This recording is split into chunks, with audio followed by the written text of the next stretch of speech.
Assalamualaikum warahmatullahi wabarakatuh.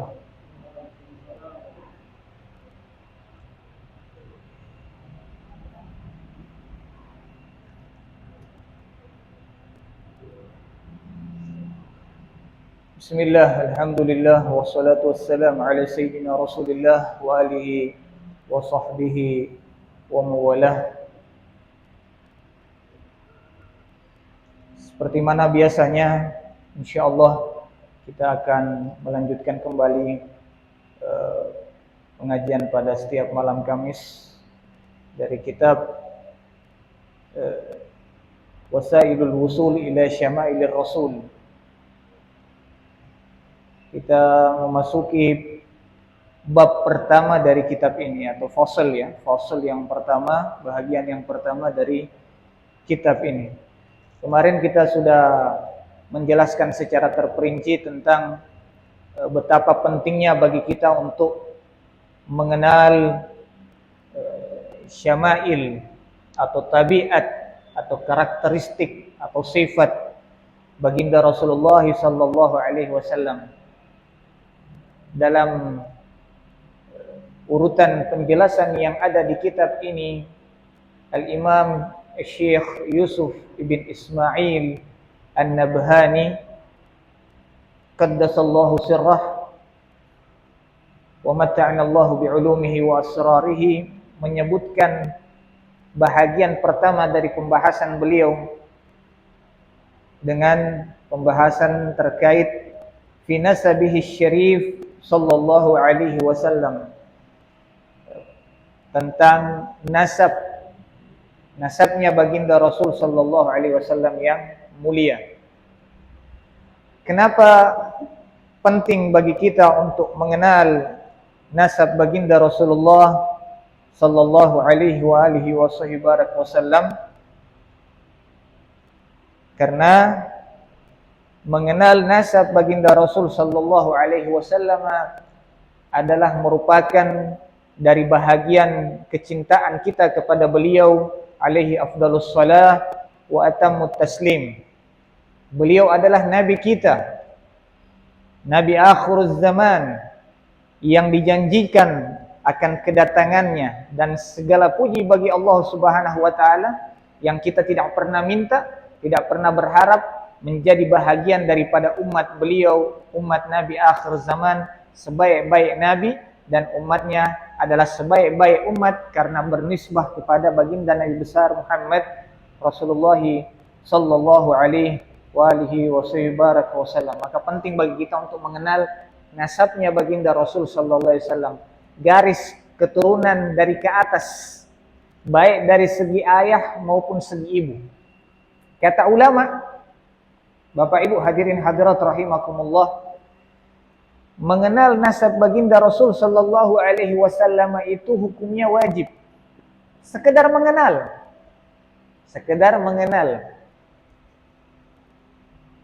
Nah, ini saking pentingnya ya, mengenal nasab baginda Rasul sallallahu alaihi wasallam. Baiklah, kita sebutkan nasab beliau dari garis ayah beliau. Huwa sayyiduna Muhammad Rasulullah sallallahu alaihi wasallam bin Abdullah bin Abdul Muttalib ibn Hashim ibn Abdi Manaf ibn Qusay ibn Kilab ibn Murrah ibn Ka'ab ibn Lu'ay ibn Ghalib ibn Fakhr ibn Malik ibn Nadr ibn Kinanah ibn Khuzaimah ibn Mudrika ibn Ilyas ibn Mudar ibn Nizar ibn Ma'ad ibn Adnan.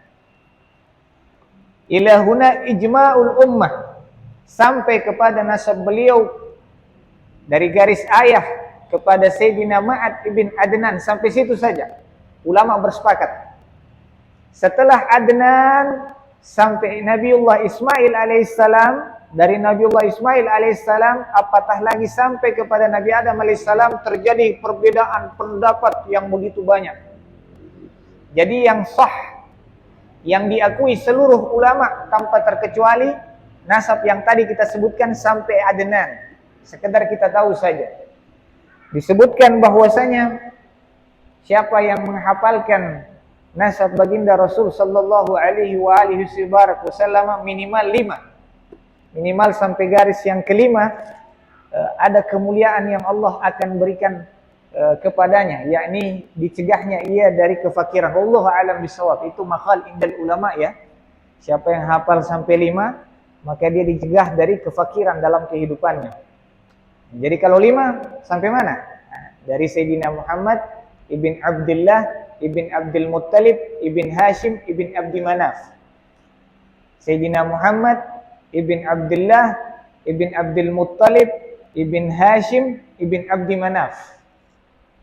Paling tidak kita tahu bahwa nasab baginda Rasul sallallahu alaihi wasallam sampai keturunan Adnan.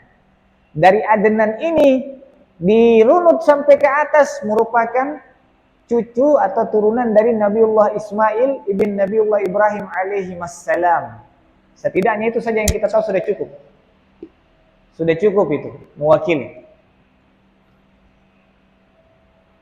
Nah, kalau kita cari kalau kita ingin kenal nama kakek-kakeknya baginda Rasul sallallahu alaihi wasallam, setidaknya kita sebutkan secara mendetail beberapa nama yang kita sebutkan tadi, yang nama sesungguhnya adalah seperti misalnya Abdul Muttalib. Nama asli dari Abdul Muttalib itu adalah Syaibah. Syaibah. Jadi nama asli dari Abdul Muttalib adalah Syaibah. Kalau Hashim nama aslinya adalah Amr. Abdu Manaf nama aslinya adalah Al-Mughirah. Qusay nama aslinya adalah Mujammi'. Nah, kalau Fikhr, dari Fikhr inilah kemudian kita kenal dengan istilah Quraisy, keturunan Quraisy dari Fikhr. Dari Fikhr kita kenal istilah keturunan Quraisy. Kemudian An-Nadhr. An-Nadhr adalah Qais. Khuzaimah bin Mudrikah. Mudrikah adalah Amr.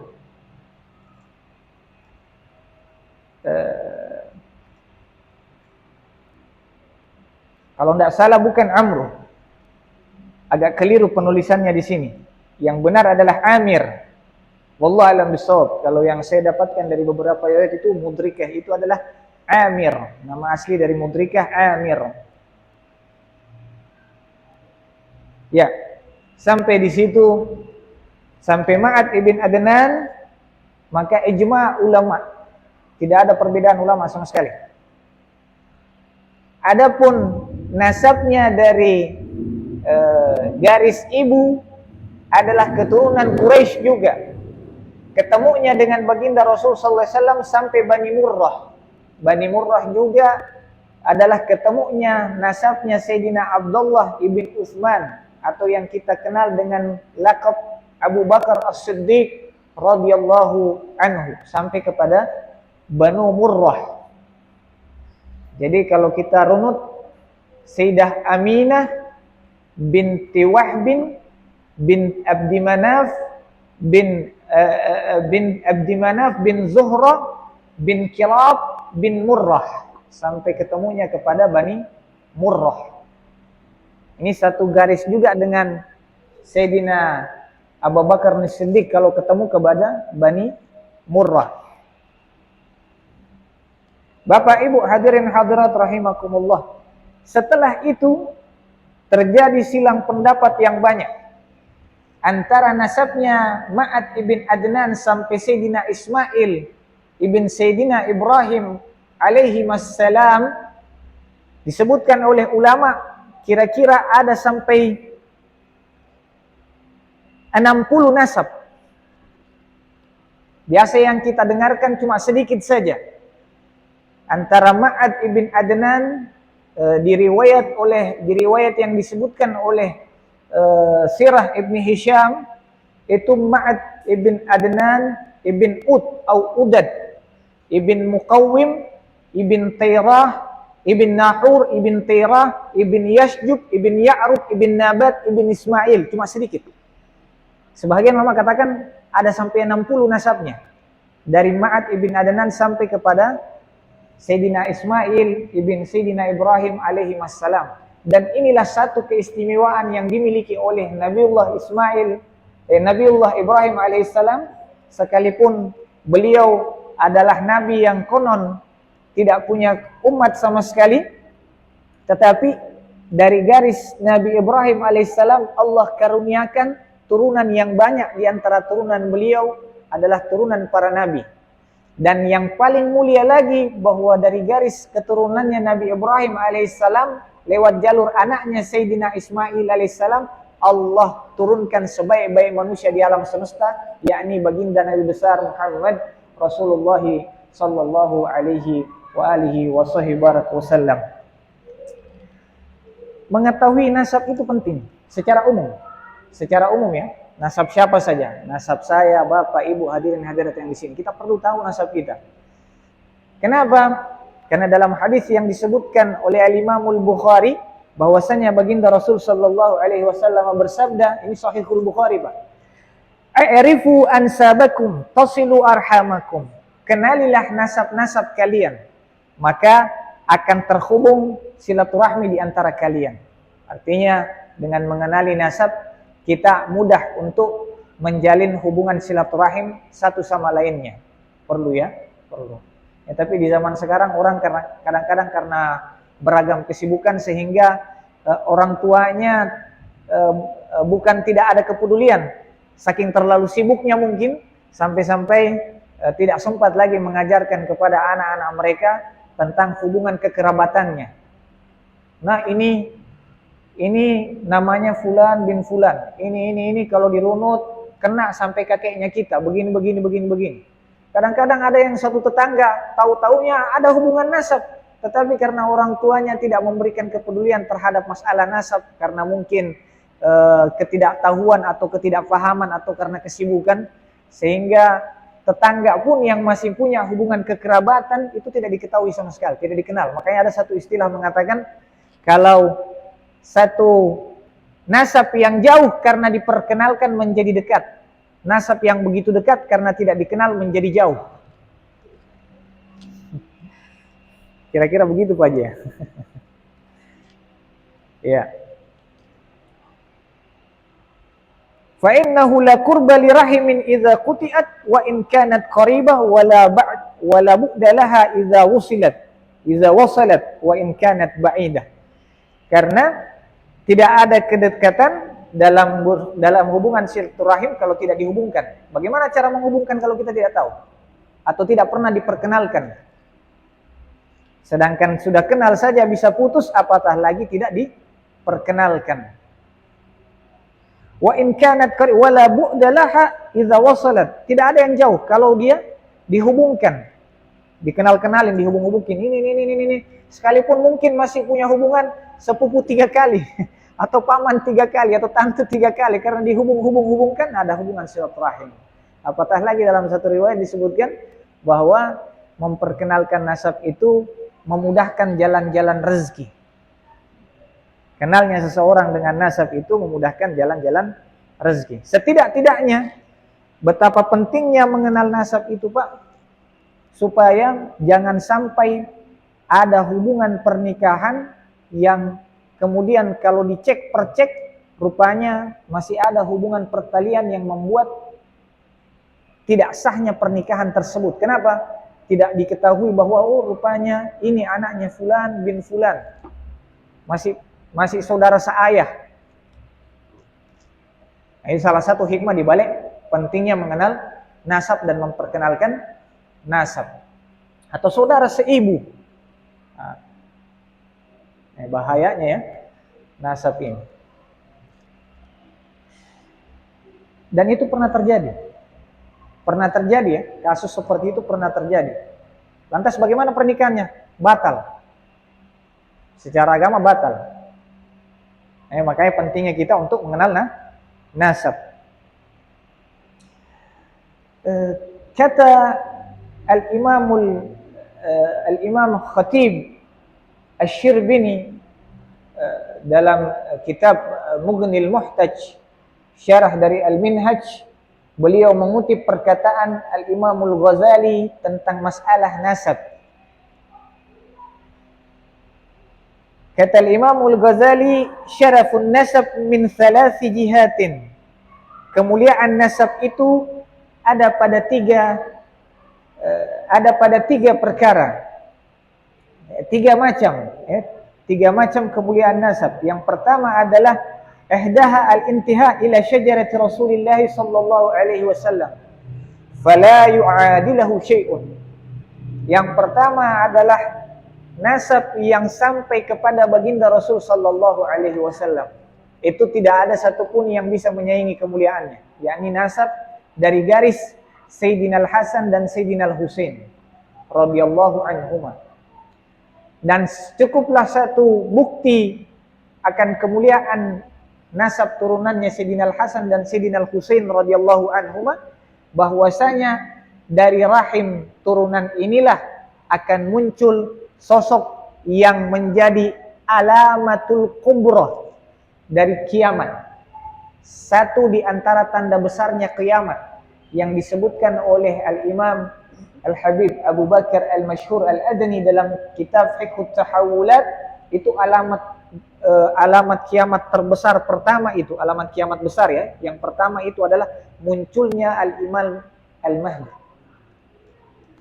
Munculnya Imam Mahdi adalah tanda alamat kiamat besar. Dan Al-Imamul Mahdi adalah dari itrah ahlu baiti Rasulullah sallallahu alaihi wasallam, turunannya baginda Rasul sallallahu alaihi wa alihi wasallam. Ini cukup menjadi satu dalil bahwasanya nasabnya baginda Rasul sallallahu alaihi wasallam itu tidak terputus sama sekali. Sehingga dalam Mu'jamul Kabir itu lil Imam At-Tabrani menyebutkan kullu nasabin wa sababin munkati yaumal qiyamah illa nasabi wa sababi. Setiap nasab dan sabab itu terputus di hari kiamat kecuali nasab dan sebab, kata baginda Rasul sallallahu alaihi wasallam. Sekalipun riwayatnya oleh sebagian ulama dianggap riwayat yang dhaif. Jadi Pak, memang turunan yang mulia kalau diasah itu bisa jadi menghadirkan kemuliaan juga. Tetapi jangan salah. Boleh saja turunannya bukan dari turunan garis yang mulia, tetapi dari garis ke bawahnya bisa menghadirkan manusia yang amat mulia dalam pandangan Allah Subhanahu wa taala. Seperti siapa? Seperti Syekh Abu Yazid Al-Bustami qaddasallahu sirrahu. Syekh Abu Yazid Al-Bustami qaddasallahu sirrahu. Kenapa Pak, Bu, hadirin hadirat rahimakumullah, ini Syekh Abu Yazid ini punya mazhab tinggi sekali. Sampai-sampai beliau pernah katakan dalam satu maqal syatahatnya, siapa yang tahu nama asli saya, maka dia calon penghuni surga. Itu saking tingginya mazhabnya Syekh Abu Yazid Al-Bustami. Gelarnya apa, panggilannya Abu Yazid atau dipanggil dengan Bayazid. Dikenal di masanya sebagai Sultanul Arifin, rajanya para auliaillah. Lahir pada abad-abad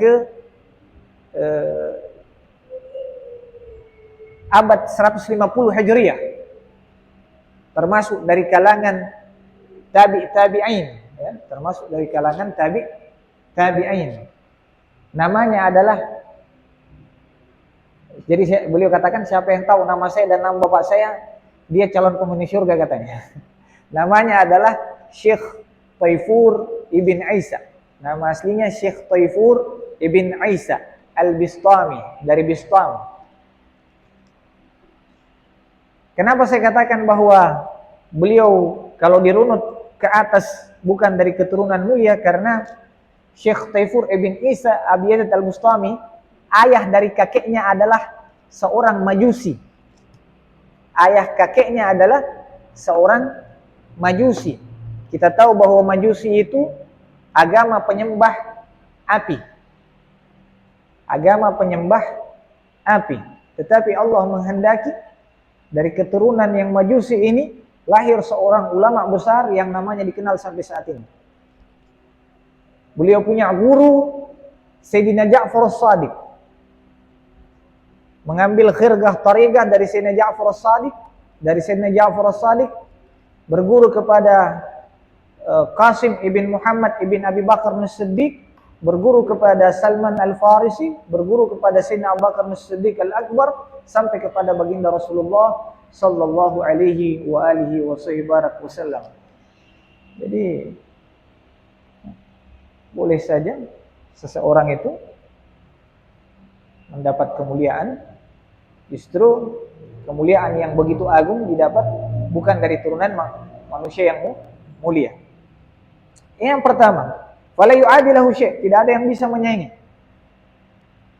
kedudukan nasabnya baginda Rasul sallallahu alaihi wasallam dari Sayyidina Al-Hasan dan Sayyidina Husain radhiyallahu anhuma. Wasani al-intima ila al-ulama. Yang nasabnya terhubung dengan ulama. Fa innahum warasatul anbiya, karena ulama itu adalah pewaris para nabi.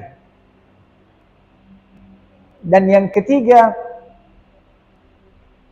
al-intima ila ahli salah al-masyhur wat taqwa, yang nasabnya terhubung kepada orang-orang yang dikenal dengan kemuliaan ketakwaannya, masyhur dengan ketakwaannya. Nah, ini tiga.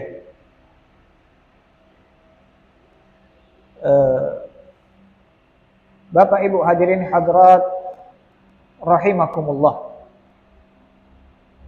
Wa hadzal nasab asyraful ansab 'ala al-itlaq. Nasabnya baginda Rasul SAW adalah nasab yang paling mulia secara mutlak. Tidak ada satupun yang berbeda tentangnya. Setiap kita meyakini bahwa sebaik-baik nasab adalah nasabnya baginda Rasulullah sallallahu alaihi wasallam. Jadi memang kita punya nabi ini, nabi yang dipersiapkan baik secara nasab, adalah nasab yang paling mulia. Fa'anin disebutkan dalam riwayat dari paman beliau Al-Abbas radhiyallahu anhu, anna Nabi sallallahu alaihi wasallam qaal, dari baginda Rasul sallallahu alaihi wasallam bersabda, "Inna Allah khalaqal khalqa." Sesungguhnya Allah Subhanahu wa taala telah menciptakan seluruh ciptaannya, faja'alani min khairihim, dan aku adalah sebaik-baik dari ciptaannya. Summa takhayyaral qabaila faja'alani min khairi qabilatin. Kemudian Allah memilih dari sekian kabilah atau suku. Allah memilihku dari sebaik-baik kabilah. Kabilah Quraisy, ya. Summa takhayyaral buyut faja'alani min khairi buyutihim. Kemudian Allah memilih dari sekian keluarga, aku terlahir dari keluarga terbaik, Bani Hashim. Fa ana khairuhum nafsan wa khairuhum baitan. Aku adalah sebaik-baik jiwa di antara mereka, dan aku adalah sebaik-baik keluarga di antara mereka. Ini memang sebaik-baik nasab adalah nasabnya baginda Rasul sallallahu alaihi wasallam.